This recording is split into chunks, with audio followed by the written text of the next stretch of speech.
This is the all-new ROG Zephyrus S GX701. It's an ultra-slim gaming laptop that we've scaled up to 17 inches without losing any of the slimness. So it actually measures only 18.7 millimeters thin, but we've got a full 17-inch panel with slim bezels. The display refreshes at up to 144 Hertz, has a super fast 3 millisecond response time that keeps the picture nice and crisp, especially for fast-paced games like first-person shooters. The panel is actually Pantone validated as well. We noticed that a lot of people buy these systems are not just gamers, but they're also content creators, they're designers, they want something with accurate colors that they can use for work. So we do have a Pantone validated display option without losing the slim bezels, without losing the fast response time or the high refresh rate. This also works with G-Sync, so the refresh rate of the display will synchronize with the frame rate of the GPU to give you really smooth motion with no tearing. Now, one of the problems with G-Sync is that it doesn't work with NVIDIA's Optimus technology. Optimus shuts down the GPU completely when it's not being used to save power, but that conflicts with G-Sync, so we developed our own GPU switch that's only available in ROG laptops. What this allows you to do is switch between G-Sync mode for gaming and then Optimus mode if you want better battery life. So it gives you the best of both worlds, basically. So this system, despite being super thin, is actually really powerful. A lot of that has to do with the cooling system.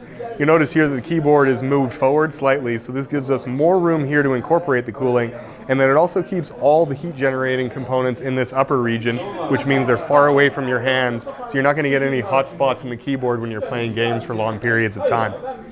The cooling system is similar to other Zephyrus systems that we've done in the past, so it has the active aerodynamic system, so when you open the lid, there's actually a vent in the bottom that opens up to increase airflow into the system. And that helps keep the components inside cool. So in this system we've got I'll just bring up the specs for you here.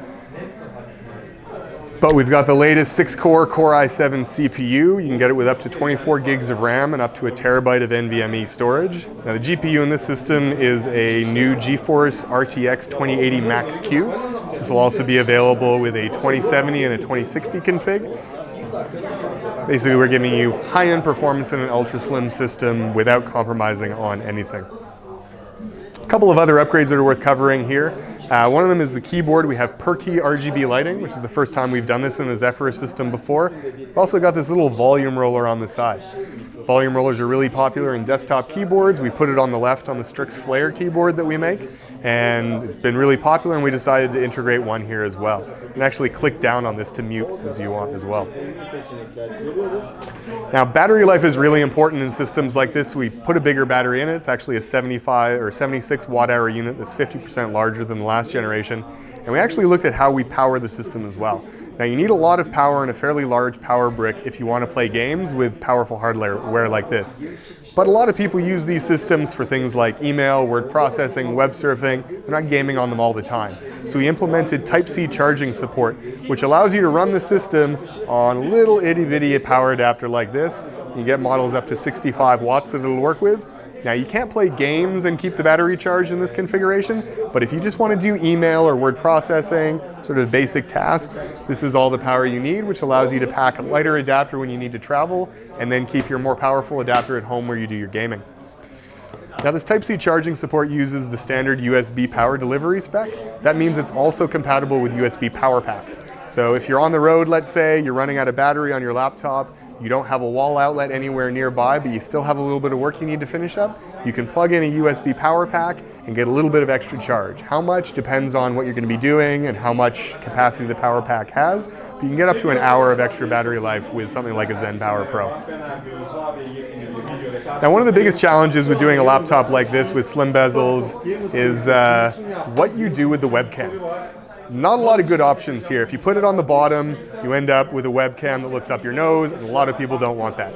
If you try to squeeze it into the top bezel here, you don't have a lot of space to work with, which means that you don't have a lot of freedom to do a good webcam. When we were doing research on a system like this, we found that most gamers who use their webcams are using it specifically for streaming. They care about two things. They want resolution, and they want performance or frame rate specifically. So we developed this external webcam here that is capable of capturing 1080p footage at 60 frames per second. It's actually, it detaches from the top, so it's very easy to clip onto the top of the system. But it's also very small, folds completely flat like this, about the size of a USB thumb drive. And the nice thing about this being detachable is you don't have to have it on the front of the laptop like this. If you want a different angle, let's say you're using this system to stream but not actually playing games on it, you want to move this somewhere else. This comes with a little stand that you put it in, so you can mount this wherever you want and just connect it over USB. So it's a lot more flexible than a webcam that is only in a fixed position. In terms of connectivity on this device, we've got Type-C ports with support for DisplayPort over Type-C. We've also got standard USB ports and then an HDMI 2.0 output as well. So you can connect multiple displays simultaneously if you want to power more of a desktop setup, or you can just use the display that comes with it. Now over here we have a couple of internal parts. This is actually the little volume roll right here. You can see how small it is to fit into a system like this. Now that doesn't seem very thick, but when you're putting it into a system that's 18.7 millimeters, you actually have to be really careful about making space for even small components like this. This is the cooling system here. A couple of the things to point out. One you'll notice here is we've got a heat spreader and heat pipe that goes not connected to the CPU or the GPU. This is actually for the power components. Helping keep them cool allows them to more efficiently feed the CPU and the GPU, and then also keeping the power components cooler, specifically under 80 degrees, does actually help with long-term longevity and stability. So if you look at the system, these fans are really, really thin, but they're actually quite powerful. So they got 83 blades each, and they've got this special anti-dust tunnel here, which you can just kind of see. And the last thing you want on a small fan like this is dust gathering on your heatsink fins, because that'll actually compromise your cooling performance over time, and that will compromise your actual system performance. So this anti-dust tunnel, what it does is it uses centrifugal force, and it actually catches dust as it spins around in the fan, and then ejects it from the system so that it doesn't clog up your heatsinks.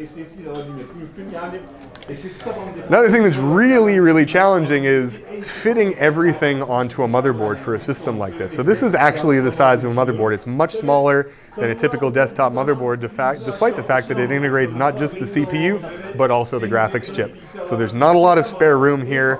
That's why we actually solder 8 gigs of memory onto the motherboard, and then have the remaining up to 16 in an SO-DIMM slot over there. There's not really a lot of space in an ultra slim system like this, especially when you want to put enough power in there to drive high-end components like a 6-core CPU and a top-of-the-line GPU. So one of the biggest challenges with ultra slim gaming laptops is getting enough airflow into them. There's not a lot of room for it. But you don't have to have a static system. We have our active aerodynamic system, so when you open the lid, it actually opens a vent in the bottom here, which allows significantly more airflow into the system. Part of the design, we also take airflow in from the top, and we're basically trying to get as much air in as we can to cool the components inside.